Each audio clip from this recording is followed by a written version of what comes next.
Another sleepless night climbing away just to face the gray that clouds my story.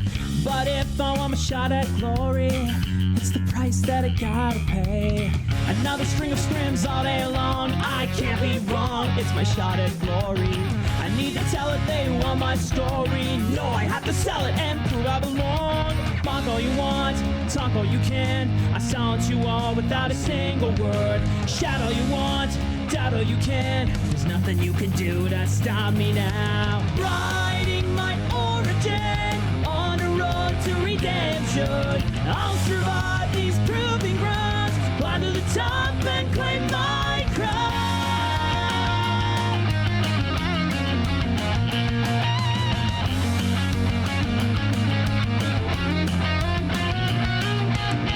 No talent, no future, that's what they say I'm due for.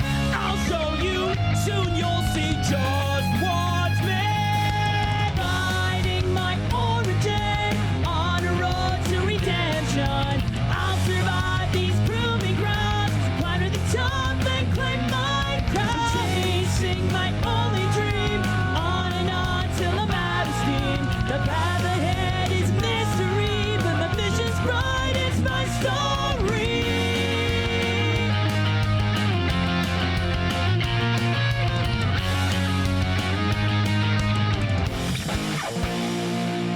Welcome on in, everyone, to the LCS studio for the first time ever live audience of the Summer Proving Grounds powered by Verizon. I am so excited to be here, and we've got some lovely guests with us as well. Got to give a shout out to Cubby. Thank you for joining us on the desk to start off the day. You feeling ready? You ready for 5 games of Team Liquid versus 100 Thieves? I really hope we get 5 selfishly. It's always a treat to be in the LCS studio for top 4, and glad that we could have some more players joining us as well. Speaking of, my man Joey, support for Immortals Progressive Academy. How are you feeling? Are you excited to be on the desk to be here with us? Well, I got reverse swept, so I had to get here somewhere, or somehow, honestly. I'm really excited to be here, first time on the desk. Really excited to see some good games of League of Legends. I think this is going to be a really hype series. Well, I will say it's a little sad, but I'm happy you're here. So we also have Triple, the mid laner for CLG Academy. You ready for the desk? You ready for some fun? Yeah, obviously I'd rather be playing as well. But yeah, I really do hope we get 5 games today because it's a banger series. It absolutely is. I'm so excited. But before we get to the series itself, we do have our most valuable prospect award going through here. It is an Academy regular season award that is given out to the player that we feel will have the largest positive impact on a team by 2024. So it's not your typical MVP category. Again, it is a regular season Academy award, and that being so, obviously regular season ended just a little bit ago, but in all actuality, it's incredible to see the growth from a lot of the players within Proving Grounds itself after the regular season. And our second runner-up to the most valuable prospect itself is going to be the at least support for Team Liquid Academy's Ayla, which is exciting in its own right. We got to hear from himself as well, so let's go ahead. It is my pleasure to present the runner-up for Academy 2022 Summer's most valuable prospect, Bill Ayla Wynn. Ayla has been one of the best supports in the Academy system since he joined us in 2021, and would have been on our shortlist in spring had he played enough games. Had we been giving out a most valuable player award this split, Ayla likely would have won that. But we have to remember the most valuable prospect award prioritizes growth even more than where they are now. After returning from LCS and playing in summer 2022, Ayla has significantly improved his laning phase and the killer instinct that we were kind of missing in previous splits, on top of his already superb team fighting. And now, with his process-oriented learning, we know that Ayla can improve skills incredibly quickly across the board. Bill Ayla Wynn has already demonstrated how quickly he can develop to be one of the best supports in Academy, and, as we saw in his documentary, with no plan B, you can expect him to make waves in LCS in 2023 and beyond. Indeed, incredible stuff from Ayla, support for Team Liquid Honda Academy, and obviously our runner-up for most valuable prospect. I know, Triple, we were talking beforehand, you have some personal experiences with Ayla, but rightfully so, he is our runner-up for most valuable prospect.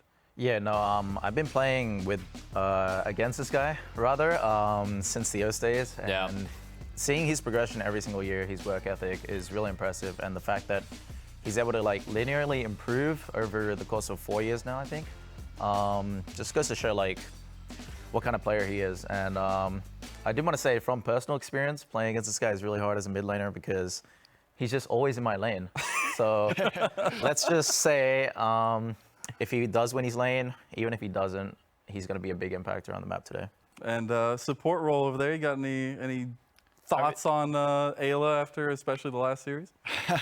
It's always a pleasure to play against in scrims and whatnot. You always learn a lot from playing against him. He doesn't really make mistakes that often. He's definitely like towards the top tier of Academy supports, and play 2v2s versus him sometimes too. So I have a pretty good relationship with Bill, and happy to see him play today. Happy for him to get the award. Yeah, the second runner-up, gotta appreciate it.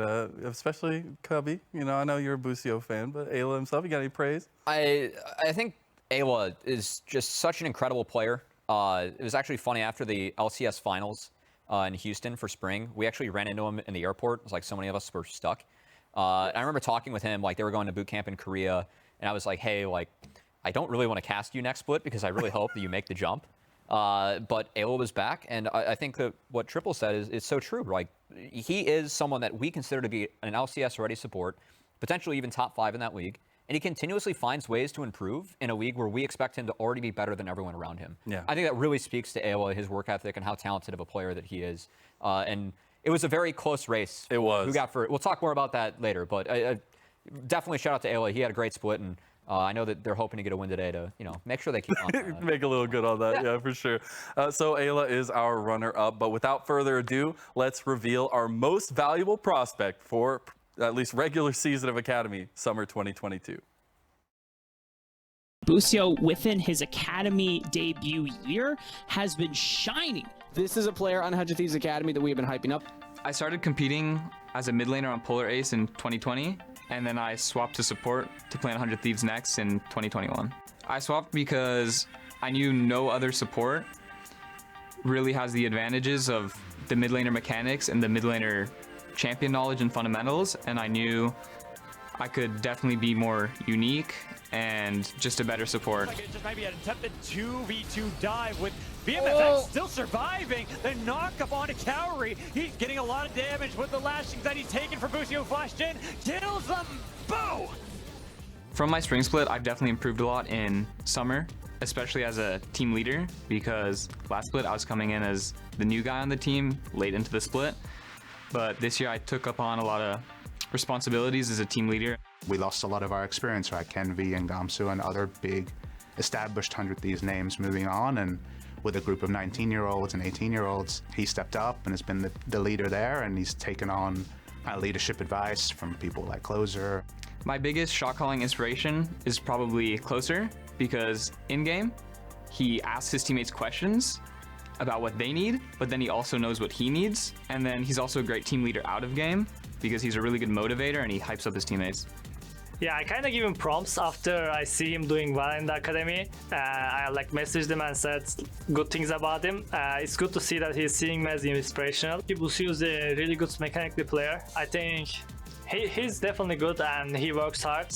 I think the new era of LCS is already here and it's pretty close. I think he's definitely a good player to play in LCS. The rate in which he has improved so quickly is nothing short of impressive. Excited to see where he could possibly go at the next level. There aren't a lot of players that have his profile in North America where he's shooting to be the best in his region, let alone the best in his role.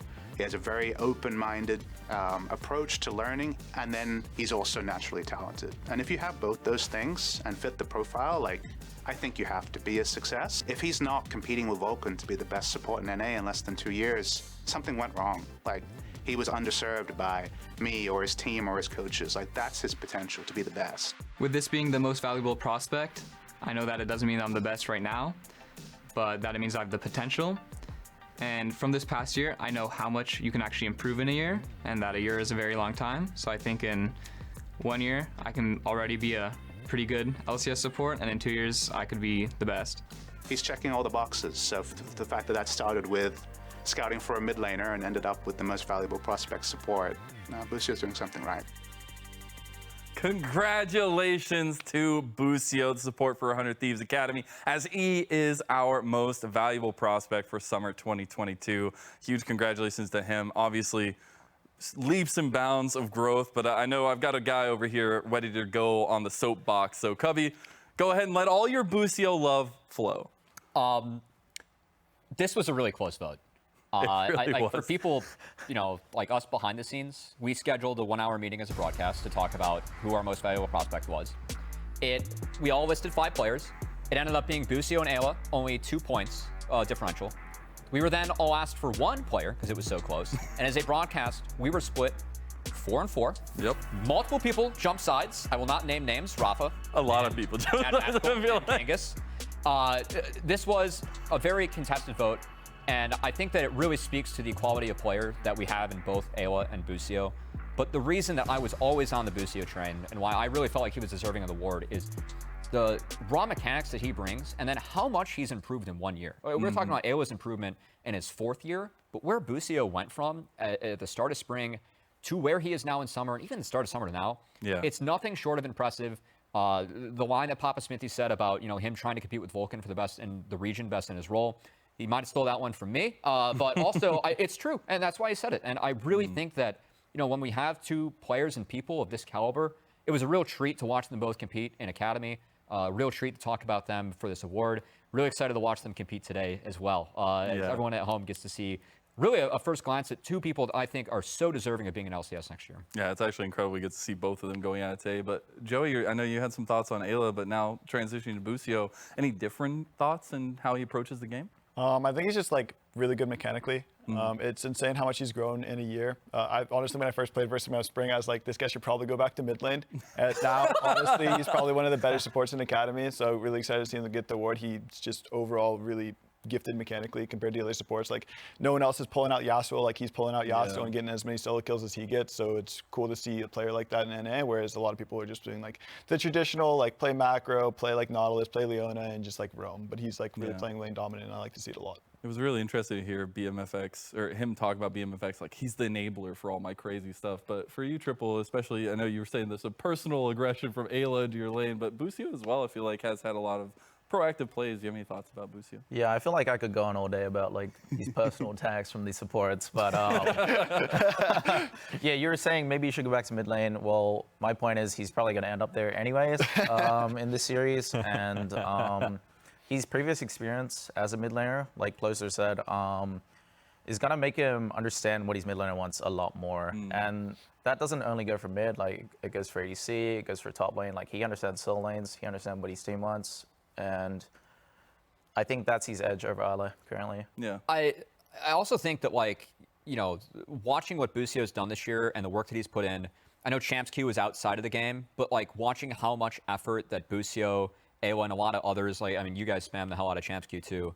Yeah. That, for me, also just gives me even more reason to really hype up Busio and root for him moving forward, because he put in a lot of work this split, in scrims, outside of scrims in Champs Q, and, figured out a path to improve a lot in Academy. I want to see if he's able to do that in LCS, but, seeing the amount of work that he puts in, the attitude that he brings behind the scenes, there's so much credit. He's on the youngest Academy team that we've ever seen. Helped get them to top 4 as one of the leaders in that squad. It's really one of the more impressive kids that I've come across in, my time is having a background in, like, working with kids, for a living. It was so easy to hop on the Busio train, and I really hope that more people realize just the raw, I hate to use the word, but the raw potential that this kid has is really on the level of where I'd put like Danny, Jojo Pyun, Kenvi. It's there. And I want to see if Busio can reach that mantle. And so far, he's given us all so many reasons that he can get there. True. So now we just have to see if he can do it. All the highlight clips you could ever ask for. But congratulations one last time to Busio on the most valuable prospect. But now we got to talk about today, because we said it at the top of the show. There's an in-person audience here, but it's also about playing live games in the studio. Yes. And Joey and Triple, you both played on stage and have a little bit of that experience. So first I want to go to you, Triple. What is coming into the stage, especially the LCS studio, off of Proving Grounds being remote? How is that like for a player? Well, as most people know, it could be a buff or a nerf. Depending on how you take it, I think personalities matter a lot in this series. And it's kind of good that on one side we have the experienced players that have played together for probably 2 years now. And on the other side, you have the really cocky players who are going to rise up to the occasion when they're on stage. So I think both teams will thrive in this kind of environment. I want to keep my eyes on Will, because I think he might be one of the most cocky players I know. I could be wrong, but I'm probably not. And yeah, he's really young. I think he's just going to play with a lot of confidence today and hopefully invade Mayo. Hey, hoping for those invades. What about you, Joey? Especially playing in the LCS studio, how much stress and pressure? I mean, definitely adds a lot to the players, especially from going from stage to also stage with fans. It puts a lot of pressure on the players, and it really is going to show who's going to rise up to the occasion. I think you're going to see if players play really well today, they're going to be the players that are going to be playing LCS for future seasons and stuff like that, because it really takes a lot to show that you can do this on stage, and like the GMs and everyone's watching. Like if you're doing it here in Academy in front of fans, like you can do it in LCS in front of fans, and it's going to be really important. I'm really looking excited to see the 100 Thieves players play because they have so many rookies. Like PL, they've all played on stage before. They played last PG, whereas 100 Thieves, they've got a couple of rookies that have never really played on stage before, so I'm really excited to see them play. Let's dive into that a little bit more as well, Cubby, because this is a different experience, especially as a whole for a lot of the players. Yeah, I think that something that's really important for going on stage too is just the different variables, right? All the players that we've had, we have 36 regular season games, all the PG matches, you're playing that from your home office, from where you play scrims, where you play solo queue. You are diving into a different environment with this first game. And for me as a coach, I was always someone that was like, when we get on stage, look around, take it all in, get all that crap out of your mind, and then focus on the game. We have a game plan. This is what we're going to do. I think that it really values the teams that know what their plan is going in. And looking at, Team Liquid Academy, that's been their most valuable trait for the entire split. It's their early games, the game plans. They're so good at this. So I don't know. We'll see. I really hope that 100 Thieves can rise to the occasion. And I like what Triple's saying about, Will, some of the cocky players, right? That can be a mental edge and mental advantage. And that is the reason that 100 Thieves is here, because they believe in themselves. Very true. And speaking of, being in person and all the goodness that comes with the stress and all the everything added, it's also the historic matchup between these two organizations. The fact that it is our best of 5 of the best of 5s here between 100 Thieves and Team Liquid Academy itself. And I think especially, Cubby, when you're setting up these two teams for the historics that we've seen of them, it's so important to talk about what has happened. I mean, we have the two highest voted MVP people on the board here, so I'm pretty excited about that matchup as well. 2 of the returning figures. But yeah, I mean, this is a really storied series between these two organizations. Both Team Liquid Academy and 100 Thieves Academy, they've been a part of the last 2 Proving Grounds finals. And every single best of 5 that these two teams have gone up against each other has gone to 5. It's 10-10, the record across the board. As Triple, what did you say when we were here earlier? What I said, you can't make this up, no? Yeah. I mean, Literally writes itself. It's the best of 5 of the best of 5. Oh, yeah, literally. Yeah. It's actually crazy. And there's no pattern as well to who's winning and who's losing, so we'll never know until the end of today. I think that's the most intense thing, but especially when you're looking at this history, you guys have been surrounded by this history, and Triple especially, watching these two teams, everything going behind 100 Thieves and Team Liquid, but also seeing the historic track record. What is it like watching that kind of go through? I'm not sure. It's just whoever shows up on the day type of thing, right?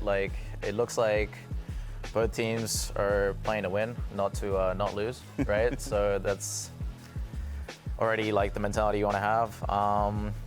But yeah, I do favor TL just slightly in this matchup, just because of the experience advantage. Even though Will looks like he wants to kill me in his mugshot. True, Joey, about the historic, watching these two teams go head to head so many times. I mean, I think it's insane. You always play versus them in tournament, okay, we're going to beat them. At some point, no matter what, TL 100 Thieves, they'll always find each other in the tournament. It's always just insane. So you always want to be the team that stops them. Sometimes you can't be, unfortunately, but here they are again playing. Yeah, they are. They got to finish the best of 5. They do. They need to find out who's actually winning the best of 5. And I think it really speaks to, the orgs and what they put into their developmental, roster. 100 Thieves being the first LCS org to invest in the amateur scene, having that 3rd team. Well, I mean, they've already promoted players like Kenvi to Immortals. Tenacity is playing here today. Busio came from that program as well.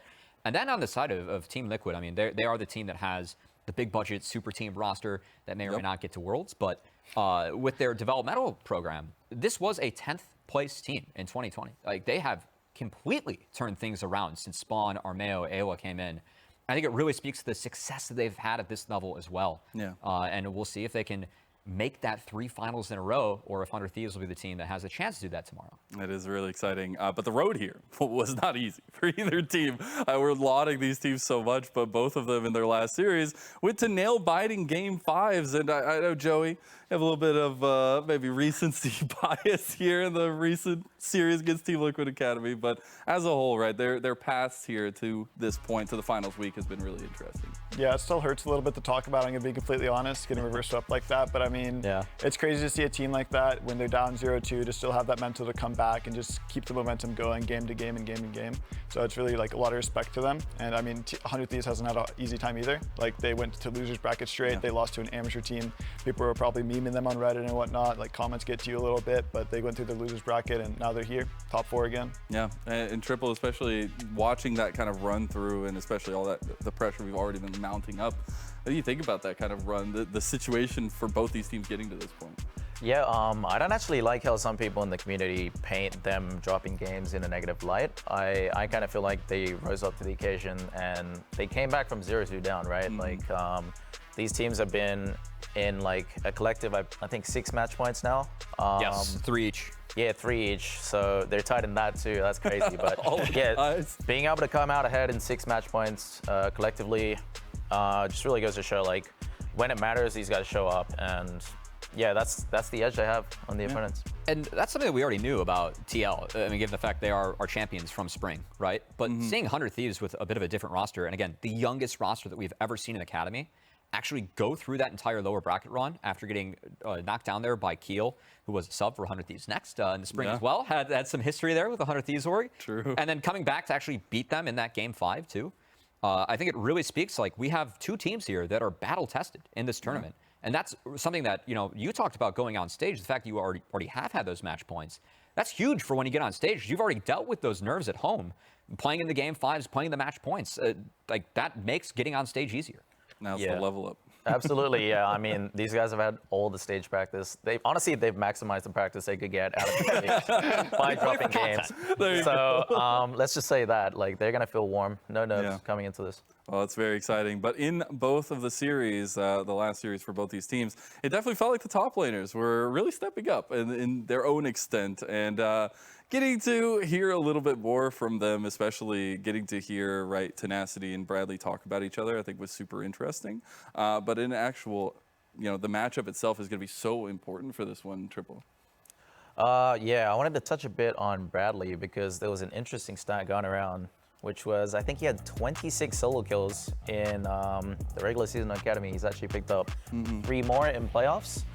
But also, this comes at a price, right? Like, that's a crazy number, but it comes at a price, and the price is he dies a lot.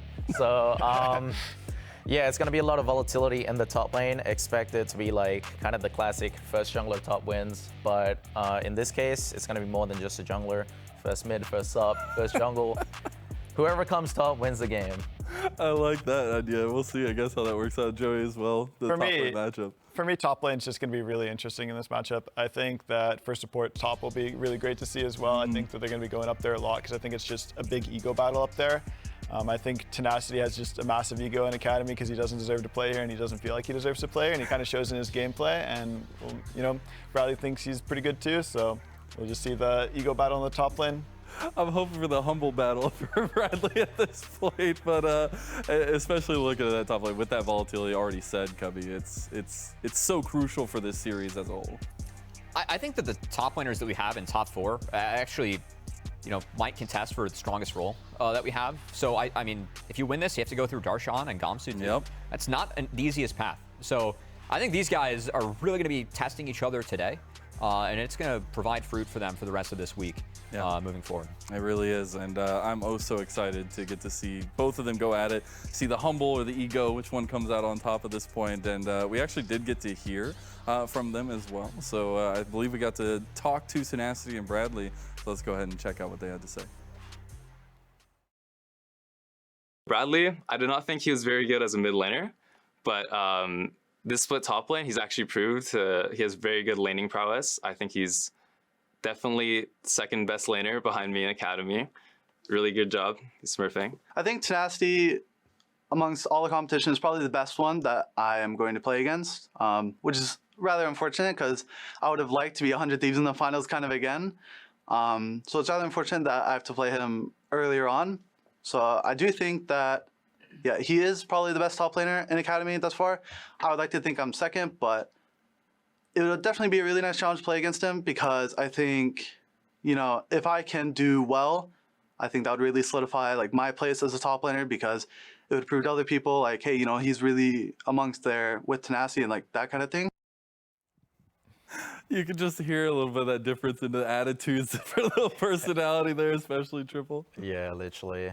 No, I think the personalities play a big part in this matchup. I'm honestly not gonna lie, because when there are ego players that you're playing against, some people play differently. Like they're gonna overplay and try to kill you just because like they don't like you or like what you stand for or something. I don't know. I feel like tenacity gets in a lot of people's heads. Yeah. But in Bradley's case, like as you can tell, he's such a nice guy. Like I really don't think he's gonna get affected. So it's probably the best matchup he could ask for. Yeah, it's going to be really interesting. Any final thoughts on that top lane matchup, Joey? It's interesting to see how humble Bradley is when it's supposed to be an ego battle up there top. Like my boy Tenacity's throwing Subtle Flame left and right. Everywhere. And, he's already winning the ego battle in my mind, so I'm giving it to Tenacity. I like it. I like it. But I do want to hone in on another matchup. We've talked so much about the top lane matchup, all the ego, the humble, but it is mid laner for Team Liquid Honda Academy. Harry, that we have to zone in on, and especially the comeback in the last best of 3, or best of 5 rather, in the 3rd game at least, Joey. I know it might bring back some pain points, but you got to throw some praise on a Harry. Yeah, I mean, he's honestly, I've never heard anybody say anything bad about Harry ever, but I've never heard anybody like sing him praises, which I think is unfair. I think he's actually been a really good rock for Team Liquid and a really big important part of their core. I think he's been a big reason why they came back in that series, and I mean, I hope to see him play well today. Yeah, and as a fellow mid laner, how do you feel like the resurgence of Harry has been? Yeah, I do think he is the rock of the mid lane. Like, that is a good way to describe him. I'm a person that values consistency the most in players, and I think Harry's probably the most consistent player there is. He doesn't really get talked about much just because like he doesn't do anything crazy, but he does his job, and that's all he needs to do on this team for them to succeed, and he knows that. Also, this guy plays like every single champion in the game, which I really respect because yeah, you never know what he's going to throw at you, and he's always willing to pull it out in these high-pressure situations. So that gives him an edge in drafting as well. He could drop down, they could get more priority picks. Yeah, I think it's really interesting, especially when you look at the last series, the fact that he was on the Swain in Game 3 for a little bit more stability, but especially the way that he kind of piloted Game 4 and 5 as well, Cubby. You talk to anyone on the TLA squad, and they're always like, Harry needs to be talked about more. Like how much this team of 5 values their mid laner, I think speaks more about Harry and what he brings to the team more than what we can say. Like, he is so solid, as Triple was highlighting. He's flexible. He will play what the team needs. This team's game plan is to control the early game and play through side lanes. Armeo, Harry, and Ayla, they are the core that consistently gets them, you know, these big early games where they can snowball these into the clean wins that we really have known TLA for this entire season. And a lot of that comes through Harry. So while he may not be the flashiest player, consistency can be flashy in a best of 5. And I really want to see if Harry can step up and maybe make sure this game, this series doesn't go to 5. I know both these teams want 3-0s. Let's go to 5. Yeah, I'm sitting here hoping for the 5. I know we aren't going to talk too much about it, but especially looking at across the map and looking at the jungle matchup itself, it's so important, but also the solo lanes and how they kind of work into it. You were saying earlier, right, who's the first top, who's going to win there. But I think obviously Will and Armeo, you were saying Will earlier, that confidence, it could be key this time around, Triple. It could, but I think the champion pools mattered the most to me in this situation. And Armeo's champ pool is a lot better suited to competitive. I much prefer Will on my solo queue team, but we're not playing solo quew here. So you're gonna have to be able to make sure. Well, if the game ends up like solo queue, it'll favor Will, of course.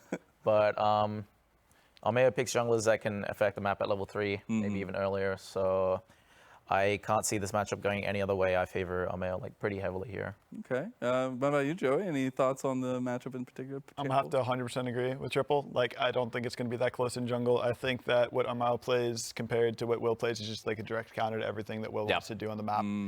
And I think it's just going to be hard for Will to get anything done. I think Armeo's always been like a consistent LCS player, like level, and people aren't really recognizing that because of his time that he's played in LCS. Hasn't like done really that great, but he's always been like that player in Academy. Everyone's always putting their top of the list for jungle, and I think he's proven it split after split. Yeah. I would talk more about Armeo, but Let's get some quick predictions here. What do we got? We're running pretty tight. How we feeling? I'm going 3-1 Team Liquid. What about you, Triple? I'm going 3-2 Team Liquid. Okay. 3-2 Team Liquid. Oh. Well, I was going to say TLA, but now I have the chance to be no! Yeah. I'll take 3-200 Thieves. Okay, if you want to be a loser, that's okay. Yeah, all right. That's great. Now, I guess since we don't have help. Rafa and Joshi here, what do you think their predictions are? what do you think they got? We'll let them talk about it. We'll let them talk about it. All right, fine. But at least closing thoughts before we go into the champ select for you, Triple, at least into this matchup. Where are you really looking? I'm just looking to... I hope Will makes the game a Fiesta, and I think 100 thrives in Fiesta environments. So I want the game to be messy, and I want to see how well TL adapt to this. Okay. What about you, Joey? Sup, Gap, all that needs to be said. That's it? That's all it is? All right, I like it. Well, let's go ahead and toss it over to the casters. I cannot wait to hear more from Triple and Joey after the first game. So let's go ahead and toss it to Joshi and Rafa for the first game, 100 Thieves Academy versus Team Liquid Honda Academy. Thank you so much, Mazel, and the boys on the squad. It's myself and Joshi. And for those who are just tuning in to Proving Grounds going, what's going on? What's going on? This? Where are the LCS teams? Yeah, where are these LCS? guys? Well, we're going to break it down for you. Proving Grounds is a tournament that culminates the end of amateur and academy splits, both in the spring and the summer. It features the top 10 teams from both of amateur and academy, and now we're here in top 4. Last spring, it was 100 Thieves Academy taking on Team Liquid Academy in an amazing 5 full-game series. And now it's a rematch, but here in the lower semifinals. And then in the lower semis, that means one of these teams is not going to be going all the way to the finals. And so as we start to take a look at this a little bit, I know they're doing a little bit of predictions. Now I got to go. I know Cubby's trying to be the Jat that we saw yesterday of Cloud9 versus Evil Geniuses. I'm going to be doing the opposite thing. I'm going to be making the very safe prediction of a very fast Team Liquid 3-0. What about you, Mark? Well, we were talking to Papa Smithy, and he was always confident that, 100 Thieves Academy, 3-0 as well. I can't be confident in a 3-0 for either team. I think they're too close. Yeah, it's just when we think about getting stage experience and how so many of these players from last split are once again having that rematch here, I think it's going to culminate in a full 5-game series. But who wins? You're dodging the question mark. Yeah. Damn it. I was trying to lawyer you and get all around that without having to give you the answer. Not letting you drop that one. So polite.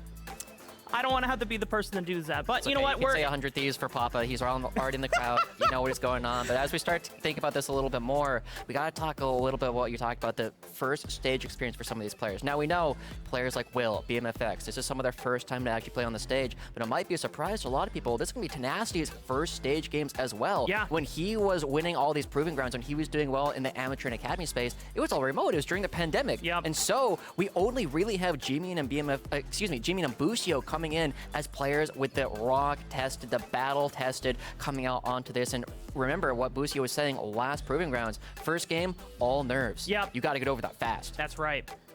Hopefully for his teammates, Will, BMFX, and Tenacity, they will follow suit. In the opening round, we've seen many enchanters being banned away. Bradley locking in the Wukong, more than likely for Ameo in the jungle. And then 100 Thieves Academy, it is that Jimmy and Ari plus Lulu special. Very standard stuff coming out from both sides, right? And this is one of those big moments where we start looking at who people are getting taken away from, like who is actually going to be denied a lot of these champions. And it is important to note that this Wukong is one of the big things that they're doing to go up against Will. He's been playing so much Lee Sin. It's been one of these clutch picks, one of these comfort picks he's had throughout this tournament thus far. It's his most played in Proving Grounds, and nobody else is playing it. It's been a Will specialty this entire time. Something that Closer, his starting jungler for the 100 Thieves main squad, also shares as well. And we'll definitely have to get into the best of 5 history between Team Liquid Academy and 100 Thieves Academy, because the main broadcast brought it up on their Epic's Game 5 series on Saturday. But it extends down here as well. But for the draft phase, seems like 100 Thieves Academy rounding up their 3 champion core with Sivir in the bottom lane. So now we're looking for solo laners for Team Liquid Academy. For 100 Thieves Academy, definitely a top laner for Tenacity, but also still a jungle pick remains for Will. This feels like a big bait coming out from 100 Thieves. They're saying, we're going to get a ban off of you guys. You guys have to ban the Lee Sin against us right away. But that just says to me that there's something that they're kind of cooking up in the back of the scrims that they've been going for recently. Not sure what it is, but I also know everybody at home, I'm just as glad as you are.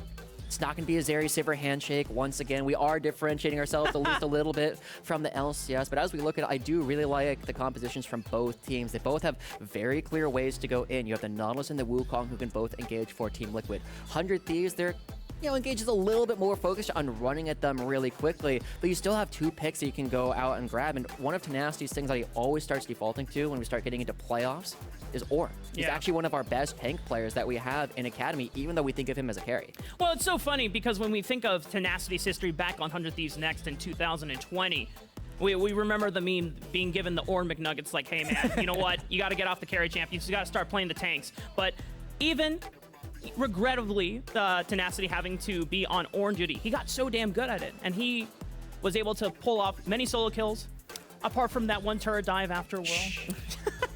Sorry, Milan. Just gotta make sure that you're always kept in ego check. But yeah, we actually see TLA, they want 100 Thieves to play the Lee Sin, right? They didn't ban it. They were expecting a pick in the first half, and they're like, nah, if we ban some of the other things we're expecting Will to play, maybe we can force him into that spot. And it feels as though Team Liquid, one of the things I've been fairly critical of them in their last couple of series is I haven't really liked their drafts a whole lot. They've been so focused on trying to shut down individual players over and over that they forget things like this Poppy, which has been their bane throughout their last couple of series. And Poppy, during the Immortal series that we saw, Team Liquid dropping the first 2 games, and even speaking with some of the players afterwards, like, yeah, we just needed to drop the ego on the Poppy ban. We needed to make sure that we were taking it, or at least taking it away from Chad. We'll see if it's going to be the bane of Team Liquid Academy once again.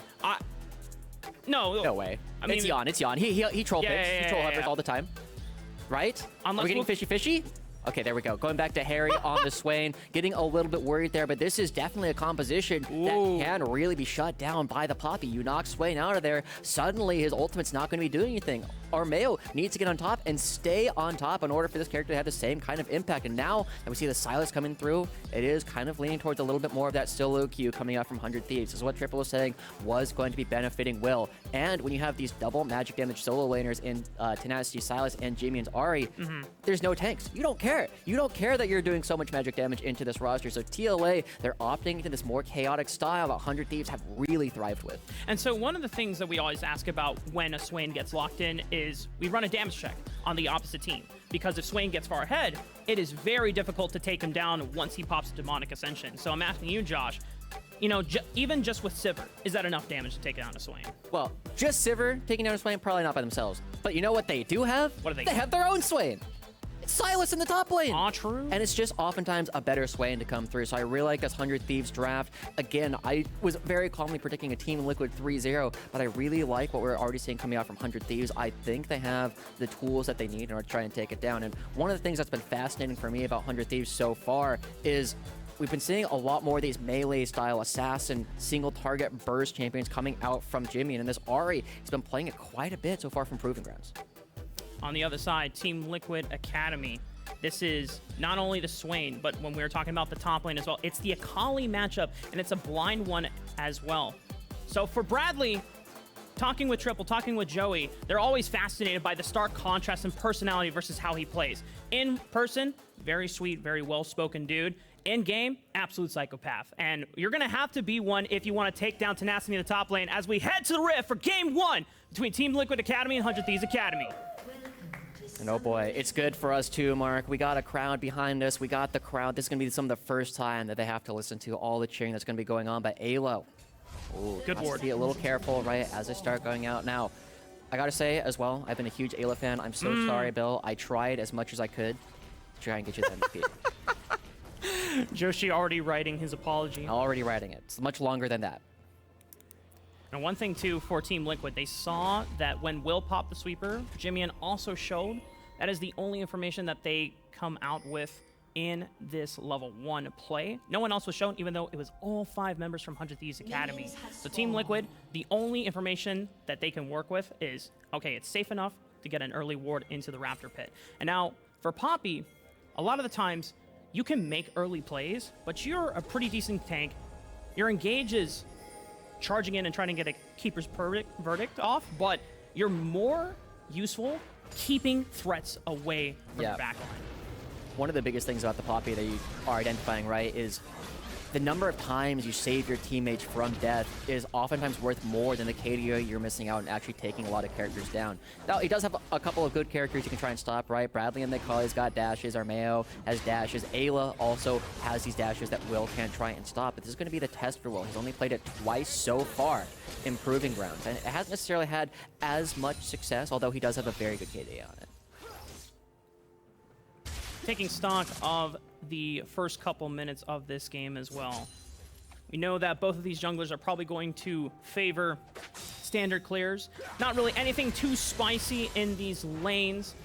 And I don't think there's really any solo kill opportunities or strong preferences to get early gank setups. It seems like we're going to just handshake the first few minutes of the game here until we get to Dragon Spawn.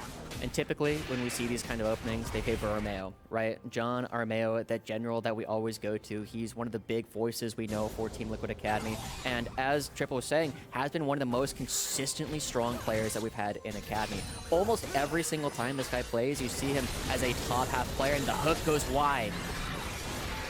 Is it going to result in anything, though? It seems like Yon and Ayla just throwing hands against BMFX and Busio right now. I don't think any huge action is coming out. This is a huge wave stacking up. Will is pathing towards the bottom side of the map. I don't know if you necessarily want to dive a Nautilus Aphelios, though, with only Lulu Poppy as the people that are setting up CC. So, once again... Back away. And again, very quiet early on. Not exactly what I was expecting, right? One of the big transitions we were seeing as a hook lands. Is going to be resulting in anything more, though. A lot of damage on the Busio, already sub 200 HP, but is working with both heal and flash. Not in necessarily any real danger. Yeah, everybody backs away, and the wave does crash, but Yon and Ayla doing a good job in maintaining a small CS advantage. Will is syncing back timers right now with BMFX and Busio, so I wonder if they're trying to create an opportunity for Busio to roam onto the top side of the map, maybe. Oh. Sticking around. Right, this is always a danger in the side lanes, right? The ability to try and create these freezes. Busio and BMFX, I think the only reason why they walk up and try and make this happen is because they know Will is right around the corner. Their jungler's been saying, ping towards the top side of the map. Armeo is not here. We are totally fine. And so, what ends up costing them a little bit of time, they do get the crash to come through. And so far, 100 Thieves are going to be finding themselves at a very small deficit, but this is one of the biggest advantages I was looking at for Team Liquid, right? Every single one of their lanes has been very strong. And while Bradley might not be as strong as Tenacity, he's got a good matchup in this long lane. You just consistently go at the fights, and because you don't have any mana, you can just take these fights for a lot longer. And Bradley's done a good job at finding a very small advantage. So let's do some prep work. Once we get to the 6-minute mark, maybe 6.5, that's when teams are usually talking about, okay, guys, do we want to go for Rift Herald? Because you want to prep before it spawns at 8 minutes. Well, let's look at the top three, the 3v3 on both of these teams. Akali, Wukong, and Swain versus Sylas, Poppy, and Ahri. You have a lot more playmaking with the Ahri and Sylas combo. You can get in, look for a single target chain CC pick. If someone's against the wall in the jungle, you can look for a Will. But holding conversation, just making sure if Team Liquid decide to get aggressive, just trying to get some early vision on Will's pathing towards the bottom side of the map. Yeah, I mean, to go back to the 3v3 conversation, one of the big things that I always got to look at is who already has level 6 by the time you start interacting. If Harry's level 6 and Tenacity is not easy win coming out from Team Liquid every single time, but if they both have level 6, it suddenly becomes a big sustained battle. You have to try and hit everybody else and just accept the fact that you're going to be taking a ton of damage from both the Swain and the Sylas. And Team Liquid, I really like the fact that they have all of their characters really spiking on this 1v2 item with a bit of a late game insurance policy in terms of the Aphelios, but it's also kind of matched by the 100 Thieves side, right? And so the first skirmish that we're going to see around the Rift Herald probably is going to have a big deal on the rest of the map. You know what Team Liquid does, Mark? What? They bring Ayla, and they leave Yon behind. Just see his bot lane and farm. Yeah. And especially if he has the right gun swap, he can destroy plates in an instant. And it'll be so much more beneficial for him. The advantage that 100 Thieves Academy, though, will have with this bot lane is that depending on where BMFX decides to stay, he can instantly clear the wave. Oh, this is a lot of damage on the Ayla and Yon. Ghost is already being popped by BMFX. Will's trying to get in range. Does he look for the flash? Matching the flash. Goes for Ayla instead, but both of the bot laners from Team Liquid Academy get out alive. The double flash being committed. Remember, Hex Flash is disabled in this tournament, so Ayla losing that is a big deal. But good gank coming down from Will, right? We just saw a little bit of an overextension. He tries to keep up with them, forces them all the way back, and now they're underneath the turret again. Busio and BMFX doing a good job trying to create some pressure down here in the lane already. But top lane, Armeo is circling around, just hovering to make sure that this wave is crashed in safely. I imagine for Team Liquid... Oh! Tenacity actually just trying to go in with this perfect execution. Armeo's here, and he instantly gets out with the second cast. Oh, goes Will's in. here for the counter gank, but Will doesn't have flash from before. He already expended it bot lane, so Bradley and Armeo know that they just need to keep distance. Tenacity, if he wanted to commit a flash for Ops Gun abduct, Armeo and Bradley could match as well, so there's no real danger there. And them getting the reset now, a minute before Rift Herald spawns, now knows that Bradley, while down Ignite, Armeo still has his flash. Will not have his flash for the Rift Herald. But he has his flash right now, but it's okay. We can all read the screen, right? Armeo will in fact have his flash, but this big thing is happening, right? Will's actually been having a bigger impact on the game early on than Armeo has, right? This is something we always credit to Armeo. He's been so strong at preventing other junglers from doing anything on the map, but he hasn't been able to get a successful gank off. He hasn't prevented any big ganks coming through, and so far, it feels as though Team Liquid, you know, one of the big things that we've been looking at them is they've been saying that they feel as though some of their shot callers have been quieter. It's a little bit too early to say that this is a disaster for Team Liquid, but it is definitely a spot where we start looking at whether or not they will actually be able to play in a lot of these instances, and their cleanliness that we saw in Spring hasn't necessarily been something we've consistently seen. Thought I saw a recall coming out from BMFX and Busio, but they're staying in lane. Ayla already moving with 10 seconds to spare before the Rift Herald comes up. Busio and BMFX are trapped under this tower. The fact that Ayla is already roaming over, you already see Harry getting ready to prep with vision control on the top river. That Team Liquid are ready to prioritize this Rift Herald. And look at the CS lead that we're already seeing up in the top lane, right? Bradley doing a good job preventing Tenacity from getting all this farm, but they're still fighting for prio in both the solo lanes. And it looks as though Team Liquid going to play this a little bit slower, not going for the fight right away. They want to make sure that they will have a bit more strength. And 100 Thieves now moving towards the bottom lane. Armeo's here. Harry doesn't have the teleport available, but he's marking Jimmy and preventing him from coming down. Will's also on his way down as well. So it seems like Team Liquid, rather than making a proactive move towards the Rift Herald, they're just protecting the bottom lane. They know that both Yon and Ayla are down flashes. Busio and BMFX still have stuns of their own, apart from the Ghost. Are they going to try to bait this one in so that Armeo can punish? BMFX and Busio are not going to be taking the bait. And so, you know, it is also worth kind of taking a little bit of time, right, and looking at how this bottom lane is going to be playing out throughout the series. See a bit of trading in the mid lane. Busio and Ayla are number 1 and number 2 for most valuable prospect in summer 2022 regular season. And this is going to be one of the big tests for both of these players, right? We've seen it over and over. We saw it during Spring Proving Grounds. We saw it over and over in the regular season now. And this is the first time that they've actually played each other in a best of 5 since Spring, so they won't necessarily have the same kind of read on each other. And it's surprised to see, actually, that Ayla going with the Nautilus, not something he's been playing nearly as much so far in Proving Grounds. He's been so strong of an Enchanter player this entire time. As we take a look over on the top side of the map, Bradley and Harry were able to sync up their pushes in so that they are the first ones rotating on over to the Rift Herald.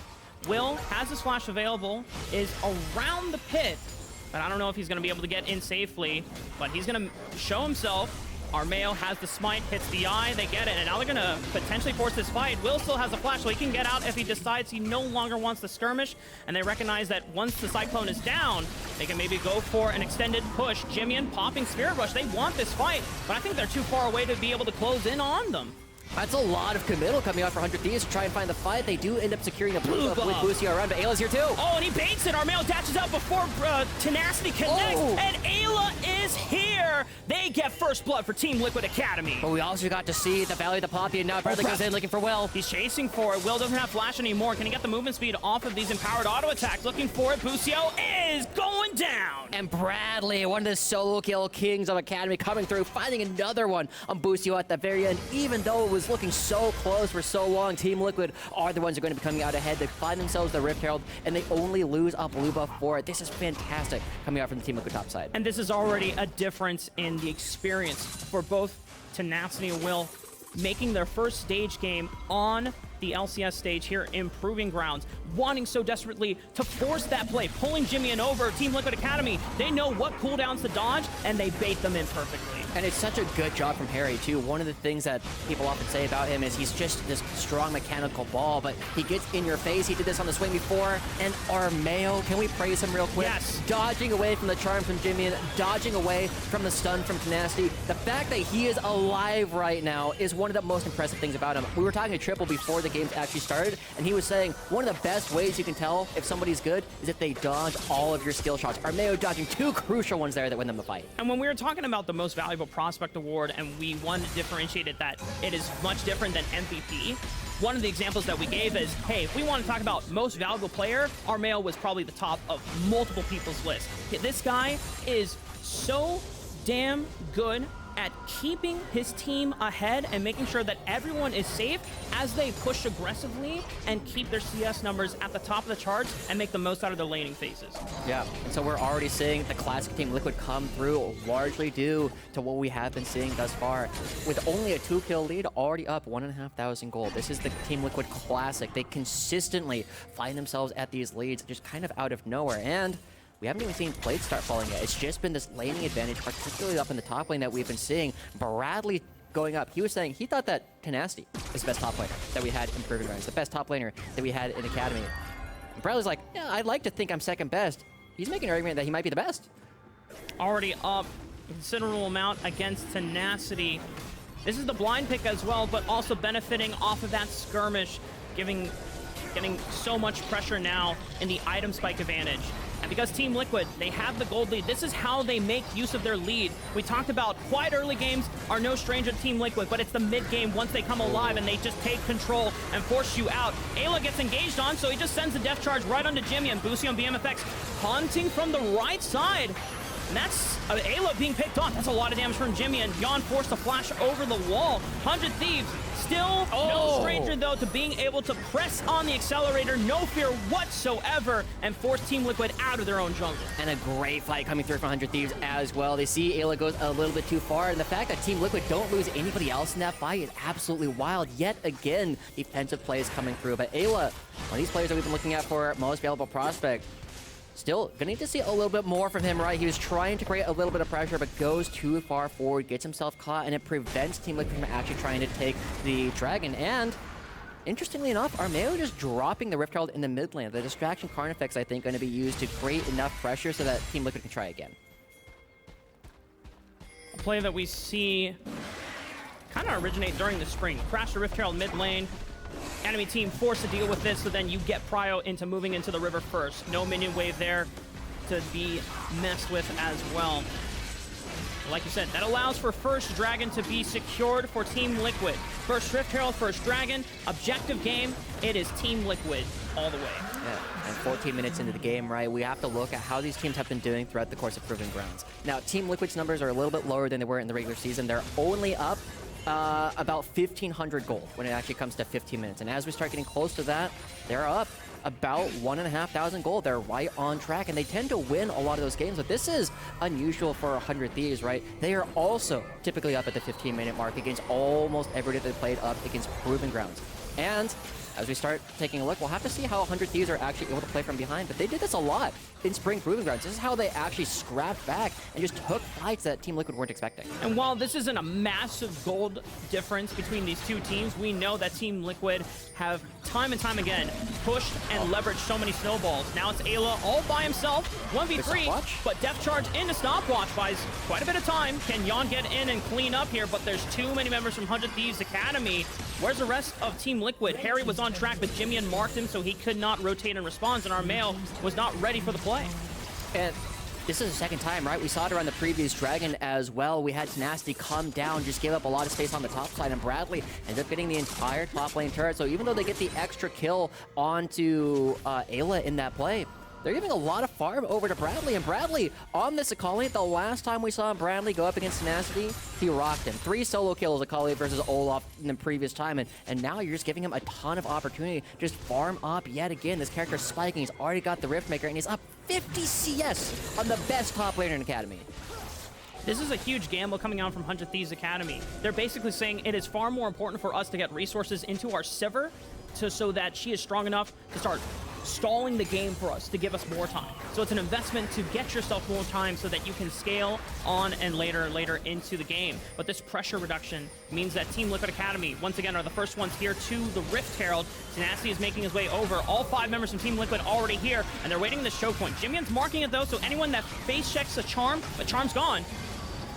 Yeah, these battle lines are really confused. Jan's on a very awkward side, and 100 Thieves, they smell blood, but Ayla goes. Moonlight Vigil does not connect. They gank the pick onto Will, though. Can they knock him down? Keeper's Verdict punts out Bradley. So the assassin is gone momentarily, but 100 Thieves still don't feel confident in being able to brute force their way in. So they say, screw the Rift Herald, we're going for the mid-wave push first. Yeah, a lot of skill shots end up going wide, but the crucial one, Will's Keeper's Verdict, keeps members out, and Team Liquid, they're hitting the Herald, and 100 Thieves are coming back. It's still 5K, so nowhere close to being taken down. So Team Liquid have to pause and wait for the rest of the team to reassemble in position. Oh, grab right onto Jimmian. Pause the stopwatch. Can he get out, though? Has Spirit Rush available, but he's getting knocked out. He tries to dash over to steal the Rift Herald, but Jan takes him out, and the rest of the fight, it's all Harry, it's all Jan. The rest of Team Liquid Academy pushing on through. 100 Thieves get wiped. And that's what we're like to see coming out from the runner-up MVP. Ayla starts off the fight. He sees Jimmy a little bit too far forward, and they instantly throw down all of their crowd control right onto the Ahri. They find themselves the Rift Herald. They find themselves the mid lane turret, and already ballooning to a 3,500 gold lead. This is where Team Liquid like to take their advantages. This is what we like to see coming from them. And 100 Thieves, because they had committed so many ultimates to the previous fight, they don't have enough left in the tank to actually make this happen. And look where Harry's standing. All these short-range characters can't walk up. You gotta leave Tenacity to die. And you know what's crazy? There's like, well, I can't figure out the drawing tool right now, but there's two giant circles of threat that was basically forcing BMFX not being able to consistently hit the front line, because the front line was Harry and Bradley. Oh, and look at Bradley. Yeah. Like, you do not want to step up against an assassin, and you don't want to step up against Swain. So even though you maximize your damage by being able to ricochet off the front line, when the front line is also a terrorizing force in itself, you can't hit. You can't hit. That's going to be one of the big things we'll be watching throughout the rest of the game is, can BMFX hit? He has a Lulu in his back pocket. He's got 3 frontliners that present a ton of threat all on their own. 100 Thieves now try and have to make that work. Now remember, I kind of want to take us back in time a little bit when we're looking at Spring Proving Grounds Finals, right? We saw 5 games. Every game that was close was something that 100 Thieves actually ended up winning.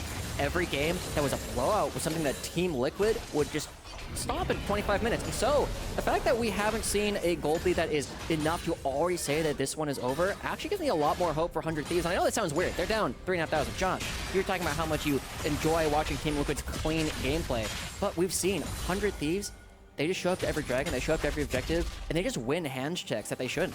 I mean, that is one of their biggest strengths, right? When we look at the contrast between these two teams, Team Liquid Academy, while it's not all rookies, there's some players that are coming in off of rookie split or rookie year for Bradley. A lot of these players are experienced and play a cleaner macro game, but 100 Thieves, they're confident in their hands. They're confident in taking the 1v1s or the skirmish checks. And 100 Thieves say, okay, yes, we don't have the proper setup for this, but we just need to get in there. We just need to fight them. It's wild how many times it ends up working out, but they're a little late. They don't come to this dragon whatsoever, so that's going to be another dragon getting picked up by Team Liquid. And they still have the Rift Herald going down here in the bottom lane. They take back Armeo's blue buff that he lost earlier, and because they have so many members here, it's Nasty who's the one picking up a little bit of extra farm on the other side of the map. And this is a potential dive, actually. Rift Herald will charge. Team Liquid Academy helping away at the turret. Turret is gone. Charm goes wide. Ayla tries to go in. Will stops it with a steadfast presence. No one seems to be able to commit. A Tenacity coming home forward. Harry's going to be able to answer back. Huge Cyclone onto the front line. BMFX is forced back. He's half HP. He doesn't want to be able to force in this fight, but he goes down. He has no choice to be able to participate at all. Team Liquid Academy once again push on through. And the response coming out from Team Liquid is 100 Thieves that called out fight initially. They teleport into Nasty, but it's Harry with the counter teleport, who even though on this one he hasn't picked up a single kill, he creates so much space for the rest of the team. They instantly turn it around, and Team Liquid find themselves a 6,000 gold lead. I didn't think it was a large enough lead to call it over just quite yet in the previous time we looked at it, but this is Team Liquid's game to lose. They can now go to the top side and, haha, Harry, you got stopped by the minions. Yeah, we didn't call it at the second Rift Herald fight, but that was a pretty damning fight in terms of just overall game state for Team Liquid Academy. Now with this lead, it is so incredibly hard for 100 Thieves to be able to make proactive plays against them, because now they have to brute force their way through a jungle that no longer belongs to them. Take a look back at this replay. And as we look at this once again, just the ability to choose your targets by Team Liquid is absolutely nuts. Armeo, Bradley, they both jump on the same target, instantly blow them up, and because there aren't summoners turrets available for BMFX. He has to try and hit, but we asked the question before, can he hit? No, he just dies, right? He's right in the range of Harry Swain, and now that the Riley's Crystal Scepter is on there, all of these short to mid-range champions are going to struggle. Set that Preston stops Ayla halfway, but Will still gets locked up, thankfully, because he is full tank. Isn't going to go down immediately to the pick by Team Liquid Academy.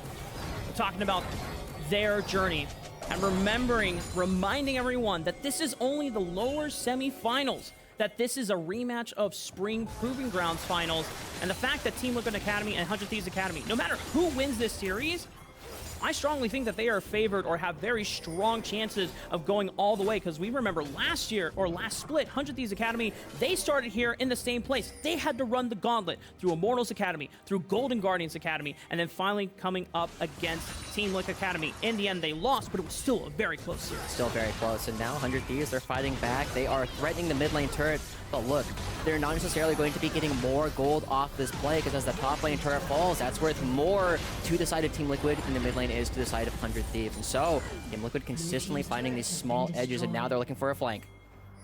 Armeo has Cyclone available. They know that Will is completely caught out. Nowhere else to flash, so no point in being able to pop it. And with the jungler gone at 22 minutes, it's Baron time. It's Baron time, baby. 100 Thieves, they gotta walk in. They've won a lot of these hands checks where it feels like that shouldn't happen, but Team Liquid, they gotta expect that 100 Thieves are gonna try and fight them here. 100 Thieves, they gotta get into the open. They can't afford to walk through a choke point, and Team Liquid's gonna be letting them. But you can't do it without Team Liquid knowing. They already have the control ward out. They've taken it, and Bradley is on the flank, making sure that no one approaches over the pit.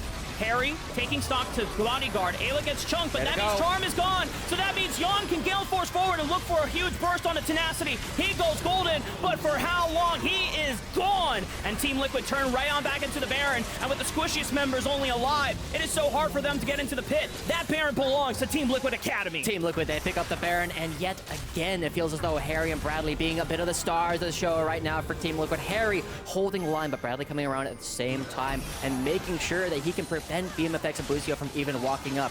We started this day expecting to be talking a lot about Busio and Ayla, but so far, it's been about Bradley. Still, 50 CS up against the best top laner in the league. He's had so much impact in a lot of these fights. Bradley was one of these players that we look at the beginning of spring and we asked, what is this guy doing here? He might be the one player who doesn't feel ready to play LCS with the rest of them, but he shut up everybody over the course of summer. He has been looking so strong. He's gotten more solo kills than I think any other top laner, and now he's showcasing why all the extra time that he was putting in while other people were having a bit more fun. Bradley was there grinding to get to this spot. Yeah, when we were doing all the shots, all of the player shots in the studio, Bradley was the only person that didn't come. He stayed behind and just kept grinding out solo queue games. When we look back at the Team Liquid Academy finals, Bradley wanted to make sure that he wasn't the weakest link on the team. And there are some games where he felt like, man, you know, I threw away this fight. You know, the flank on the Camille in game 4 could have been salvaged, right? Yeah. But Bradley putting in so much work this split. In spring, he was probably a middle-of-the-pack top laner. He is definitely now one of our best top laners in the entire summer. So, see what else he can show for us in this game, in this series. Again, he's got so much money already in his pocket. 2 completed items, 9 stacks on the mid-rise as well. Bradley, Chadley coming through. It's going to be a tough one for 100 Thieves. And now, so one of the big things that we always got to look at from 100 Thieves, they don't tend to come back a lot of the time in these situations where they are this far down. They come back if they're relatively even, if there's real opportunities for them to take fights. But the one thing that Team Liquid is better at than any other Academy team is stopping comebacks from happening. They will take everything that they need to in order to line up, prevent you from walking into these objectives unless they want you to, like we saw with Bradley's flank. And for 100 Thieves Academy, we recall back at that turret, the bottom turret push around the 15-minute mark. We said that this is a big gamble. You are investing so much time into making sure that BMFX gets resources on the Sivir so he can stall out the game for you. And they gave Bradley a free turret, a few free waves all by himself, all that experience. Bradley's making the investment pay off for Team Liquid, and so for 100 Thieves, they cannot muster up a front line strong enough that lasts long enough for BMFX to safely hit. You cannot get through this Swain and Wukong. And they're both the highest levels in the game, right? Bradley 2 levels up over Tenacity, Harry only 1 level over Jimian, but even Jan has gotten experience later. They look for Bradley. Gonna try to make a pick. They have all the CC, but Bradley's in the shadows. He's able to just safely slink on out of there, not even having to burn the ultimate, and that gives a window for Team Liquid to push in through the bottom side. This inhibitor could be theirs. Harry's also pushing on the top side of the map. 100 Thieves running out of options, running out of opportunities to stop Team Liquid from penetrating the base, but this inhibitor, okay, they're gonna force a fight on it. It's 4-on-3, and Will's coming on over. Cyclone is used to deter space for Yon. Yon is sub 100 HP, but they don't have the long range. Got one. Harry! He's gonna keep his distance, and now Harry, the rock for Team Liquid Academy, comes in to salvage the situation, and he might just give his life to make sure the rest of Team Liquid Academy can get out. And 100 Thieves, they find a hands check, right? It's a fight that Team Liquid want to take, but 100 Thieves not going to let it go quietly. They save their inhibitor in Tenacity, stepping up after being down this entire game, and Armeo should be able to find his way out, but this is a good sign right now for 100 Thieves. They're not giving in to all the pressure that Team Liquid have put up against them, but I'm getting Evil Genius's flashbacks. Okay, backing away. Okay. Sorry, if anybody's watching EG versus Cloud9 last night, Game 4, Inspired and Vulcan, a couple of crazy plays. Not gonna happen just quite yet. Okay. For 100 Thieves Academy, one of the big questions we had was for the new players in playing their first stage game in Will, Tenacity, and BMFX, would nerves quell them in game 1? This is a moment where the nerves did not get the best of them. They said, guys, we need a fight or we're gonna lose the game. I'd rather make a play, die trying, or maybe it's a miracle play and it gets this back, and it buys them time. Yeah, and the big thing here, right, is because Tenacity keeps himself healthy, he's able to take away Harry's ultimate and sustain through all the damage that Harry is going to be putting out. And Team Liquid, they don't have Bradley. They don't have their strongest member. 100 Thieves find a fight where Team Liquid is not set up, and that's all they needed to do to actually win that one. So we get to slow down a little bit, Mark. Got a minute, a bit more coming up before the next Baron. We got 2 minutes left before the actual Dragon happens, and you're not killing Swain if he has Ocean Soul. That is not happening. Team Liquid are so close to being able to find this victory, but you know who's strong? We barely talked about him.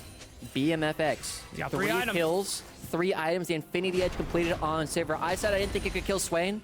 This guy can kill Swain now if he's allowed to hit. Last time around in that fight, they took it because they knew that Team Liquid as a unit was desync. Bradley not quite with them at the beginning. Harry was pushing on the top side of the map, so they didn't get to establish battle lines. And because Yon was chunked out after Harry came in, he can't come in and supply damage. So now this is 100 Thieves. Once again, they are a minute and a half away from this Ocean Soul being available for Team Liquid Academy.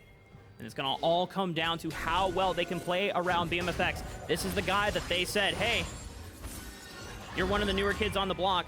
We're gonna trust you, see if you can put the damage out in potentially our last fight of this game. Yeah, it's kind of like looking at how Danny was playing again in Evil Geniuses last night. There was so much riding on the AD carry and his ability to actually put out damage. BMFX has been a player that we've had a lot of questions about at the beginning of summer. You know, we looked at who he was replacing Wixie and said, justice for Wixie. We wanted to bring him back, but BMFX, he's slowly starting to impress us. He's slowly figuring it out. He's been able to stand up and fight during a lot of their series, and he's been one of the reasons why they're actually winning some of these series in Proving Grounds. He's got to do it yet again up against Yon, who was our number 5 most valuable prospect candidate. We know this guy is good. We know this guy is ready, but 100 Thieves looks ready to fight.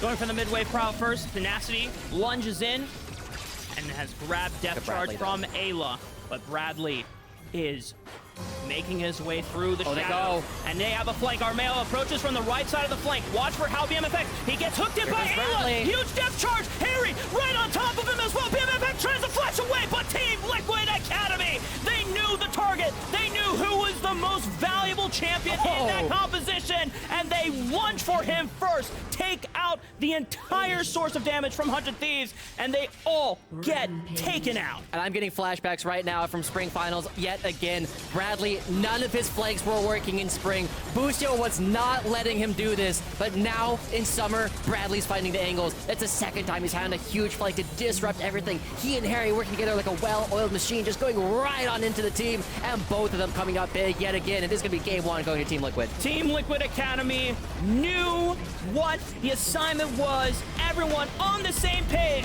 and showing it in full force. Victory goes to them. Team Liquid, take game 1.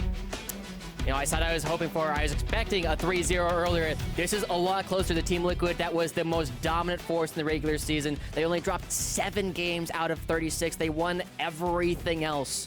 We're starting to see visions of that once again. They've been struggling. They lost a game to Evil Geniuses, nearly got perfect game. They lost to Dignitas as well. And so to see them come back with this surge of play gives me a lot of excitement for how well they'll play the rest of the series. And if we look back on the spring split, you know, Team Liquid played a relatively clean game 1, both now and last split. But then who bounced back in game 2? It was 100 Thieves Academy. So don't just think that because Team Liquid played such a well-oiled game that 100 Thieves Academy are down and out. If you saw the shot from Will and Tenacity, they looked at each other like, damn. Nah. All right. All right, whatever. Game 1, it's in the past. But for us, we're going to be sending it back over to the analyst desk so that our boys, Mazel, Triple, and Joey, can break down game 1.